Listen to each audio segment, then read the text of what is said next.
Hello viewers, আজকে বানাবো খুবই সিম্পল ঘরোয়া পদ্ধতিতে বাচ্চাদের টিফিনের জন্য বা হালকা ফুলকা জলখাবারের জন্য টিফিন কেক।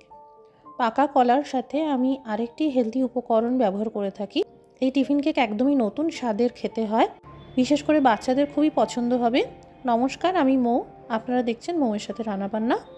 কেকের ব্যাটার তৈরি করার আগে 250 গ্রাম ময়দা চেলে নেব। এখানে 250 গ্রাম ময়দা চায়ের কাপের মাপ করলে 2.5 কাপ হবে।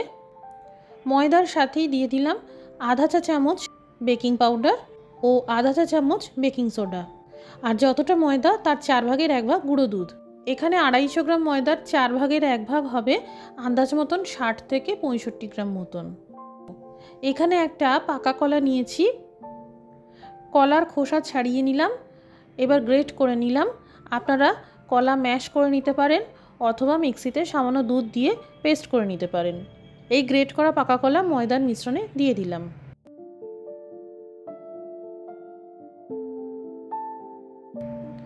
ভিডিও শুরুতেই যেমন বলেছিলাম, কলার সাথে আমি আরেকটি উপকরণ দিয়ে থাকি, সেটা হলো এই উপকরণটি হরলিক্স। খুবই হেলদি, আপনারা সহজেই এই হরলিক্স পেয়ে যাবেন। এখানে আমি 5 টাকা দামের 2টি প্যাকেট ব্যবহার করেছি। এরই সাথে স্বাদ মতো চিনি দিয়ে দিলাম। এখানে আমি 45 গ্রাম চিনি দিলাম, অর্থাৎ আধা কাপের থেকে একটু কম হবে।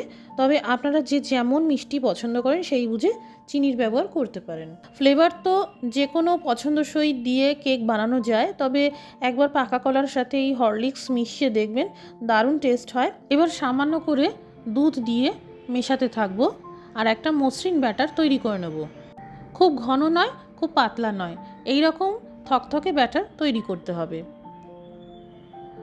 আপনারা হাতের কাছে যে ড্রাই ফ্রুটস থাকবে সেটা দিয়েই বানাতে পারবেন। আমি এখানে ক্যানবেরি ইউজ করেছি, মিহি করে কুচিয়ে নিয়ে দিয়ে দিলাম। আপনারা যদি এই ক্যানবেরি ইউজ করতে চান অনলাইনে পেয়ে যাবেন, তবে ক্যানবেরি পুরোপুরি অপশনাল, না থাকলে সিম্পল ড্রাই ফ্রুটস দিয়েও করা যাবে। কিছু পরিমাণ কুচানো চেরি দিয়ে দিলাম। এবার সব শেষে 1 চামচ তেল দিয়ে দিলাম। খুব বেশি তেল দিলে কেক ওজনে ভারী হয়ে যায়, খুব সামান্য করে দিলাম, এতে কেক লাইট ওয়েটেড থাকবে।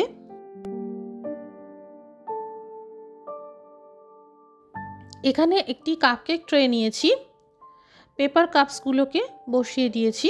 কোনো রকম তেল বা বাটার গ্রিস করার দরকার নেই, জাস্ট ব্যাটার এইভাবে অল্প অল্প করে ঢেলে দিতে হবে।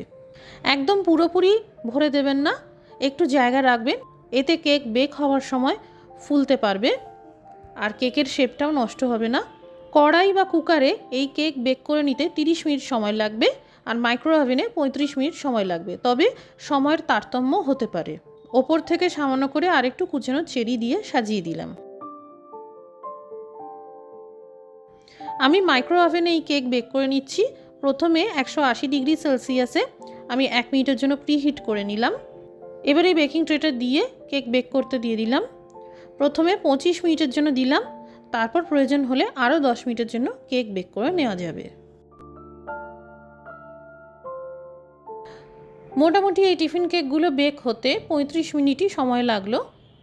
একটা কাঠি ঢুকিয়ে এইভাবে দেখে নিতে হবে, কাঠিতে ব্যাটার লেগে নেই, একদম ক্লিয়ার। কেক খুব ভালোভাবে বেক হয়ে গেছে, তৈরি হয়ে গেল। এইভাবে আপনারাও বাড়িতে পাকা কলার সাথে হরলিক্স দিয়ে একটা নতুন স্বাদের টিফিন কেক বানাতে পারবেন।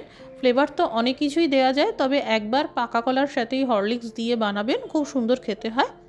আজকের রেসিপি দেখার জন্য অসংখ্য ধন্যবাদ। সবাই ভালো থাকুন, সুস্থ থাকুন।